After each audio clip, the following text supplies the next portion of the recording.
I really struggle with intros. Hello is such a normal thing to say. You do it every single day, multiple times, yet when I come on here, that is the one word that I struggle to make sound normal. Okay, so let's try. Hi. Again, how awkward is that? Okay, fine. Hi, I'm Hayley. Welcome back to my channel.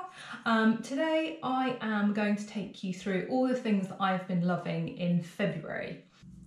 First up is the one list a day little book. That light, I've spent the last sort of 10 minutes trying to avoid. I don't know if you can see it. Oh. So yes, this is Listography, one list a day, a 3-year journal. Now, I used to do one of these, well, I have just finished one of these books, and I did it for 2 years, and I think it was called One Sentence a Day, whereas obviously this is one list a day. I'm a massive fan of lists, so when I saw this, I had to get it. I actually got this in the US when we were there in November, but I think my previous one was from Kiki K, which I know is available in the UK. So this basically is what it says on the tin, one list a day. So each day it asks you a little sentence, and underneath there are 3 spaces to write your answers. So for example, my anything dream date would include, and then you write the year and you write each of your 3 answers. And then obviously on July the 28th, on 2020 and 2021, you answer the same question again and put in your answers. Now, I did this, like I said, I did this last year and the year before because it was a 2-year journal. And it was so interesting to look back at how I had answered the year before, because things really do change. I don't do a journal anymore or keep a diary, but I do this instead. And I feel that this is just a really nice way to sort of document what's been going on in my life. So let me just give you some other examples. Current favourite songs, August the 28th. So that would be quite interesting because generally I tend to like what is in the charts. Smells I dislike. I need way more than 3 lines for that one. Reasons for my recent bad moods. Maybe I might need more than 3 lines on that one as well. The second thing will come as a bit of a surprise to anyone who knows me well. I used to absolutely despise this programme and go out of my way to avoid it. And it is MasterChef. The problem I had with it was with the narrator or the voiceover narrator. Is she reading a book? Yeah, is the voiceover lady. She used to be so, well, and she still is, but I guess I just don't take that much notice of it anymore. But she's so serious. And some of the words that they're using to describe what they're cooking, like the carrots. Oh no, they're not just normal carrots. They're heritage carrots. Is that what they're called? And also, you know, things that I've never even heard of. Foods that I just think, have you just made that word up? But now, I actually really like it. I find it quite comforting. I am Team Delia. I'm hoping that she makes it to the final. I'm hoping she wins, but anyway, let's watch this space. Let me know who you're supporting if you're watching MasterChef in the comments below. One thing I will say about MasterChef is, though, because of the time it's on in the evening and we do tend to watch it live, it makes me really hungry. So the other night, I must admit, while it was on, I decided that I would go out into the kitchen and just make myself a mug of gravy. Is that acceptable? It was quite salty, but do you know what? I actually really enjoyed it. Has anyone else done that? Maybe it's just me. Anyway, so yes, MasterChef is the second thing that I've been loving in February. So next on my favourites list for February is a pair of pyjamas. I love pyjamas. To be honest, I would spend 24/7 in them if I could. If they were acceptable to wear outside without people sort of frowning at you and looking down on you, then I would wear them. They're just so comfortable. And I think I have found probably the comfiest pair that there is. So these are the M&S navy with little different coloured stars on them. They have a red pull tie, and they've got little sort of frills on the pockets, and they have got cuffed bottoms.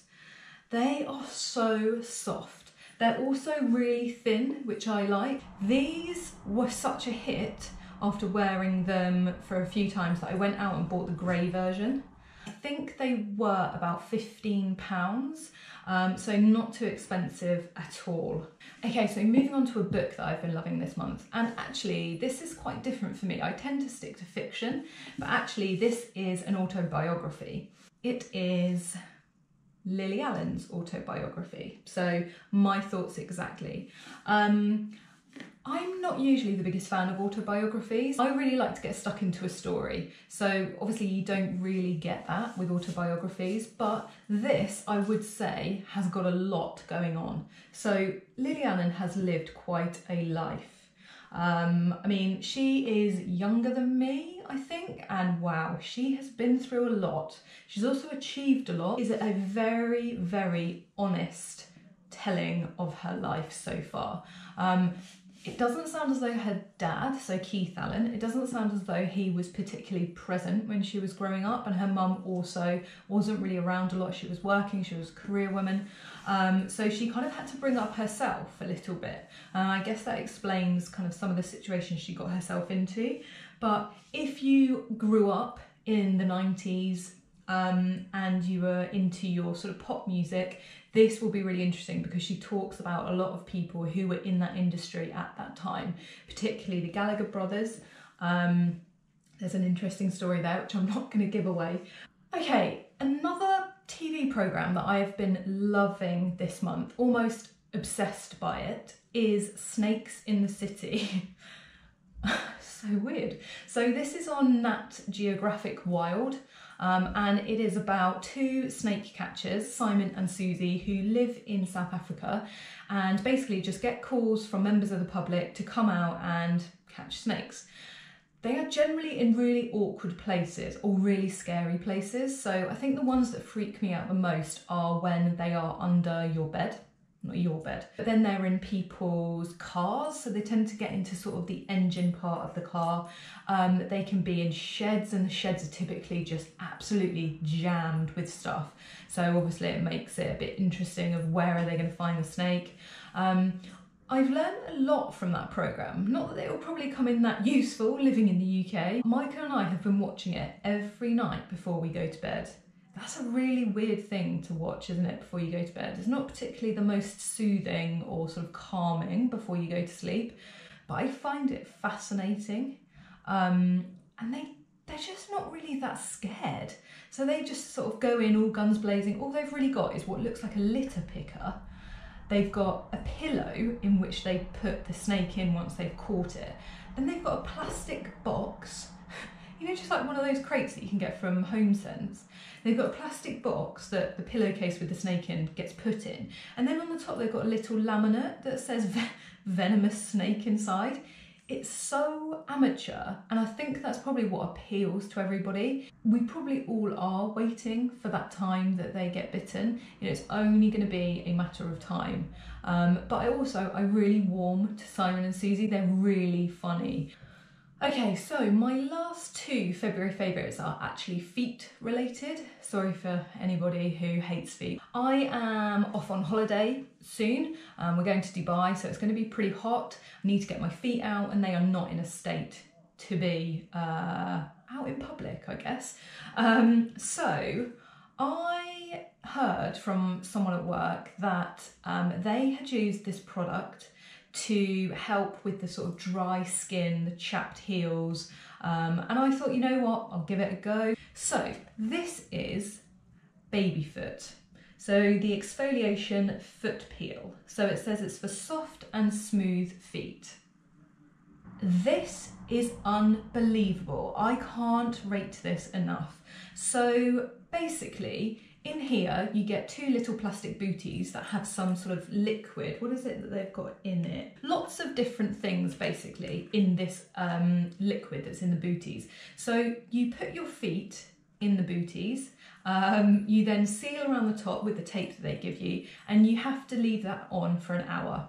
So I watched MasterChef while this was on, perfect timing, otherwise I can't sit still for an hour.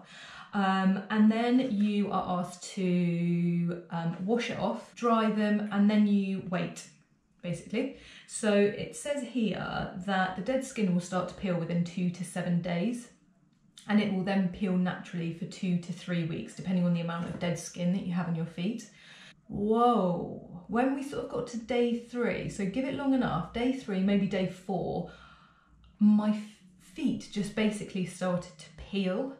I will say at some point it's a bit itchy, so you just have to get through that stage. But if you're looking to sort your feet out before a holiday, before summer comes, this works wonders. So this is about £20, I think it's £19.99, and you can get it on Amazon. It is definitely worth it, give it a go. It is disgusting, but at the same time, weirdly satisfying. And my last favourite is another foot-based product, and actually it's the shellac colour. So after I'd done my baby foot, my feet were actually really smooth and quite soft, and my heels were looking so much better. But I always like to have a shellac before I go on holiday. I don't work very well with polish, it tends to chip quite a lot. So this is basically a sort of whitey creamy colour, but quite soft. And then I asked them to just put a top coat of really subtle glitter over the top, just so it had a little bit of a sheen. I'll insert a photo here so you can see what it looks like. But I think it just looks really nice, especially when you've got a little bit of tan on your feet. There's a really nice contrast between the white of your nails and the sort of tan of your feet. I think probably I will go for this again when I have them done again, but it's just a really nice change, and I thought it just looks really pretty. So that is everything that I have been loving in February. I hope you've enjoyed this video. Please let me know if you're watching MasterChef and who you're supporting, and we can have a little chat about it in the comments. And also, if you do happen to watch Snakes in the City, let me know. I'd be really interested to hear what you think about that. Yeah, thank you so much for watching, and I hope to see you again soon. Take care, bye.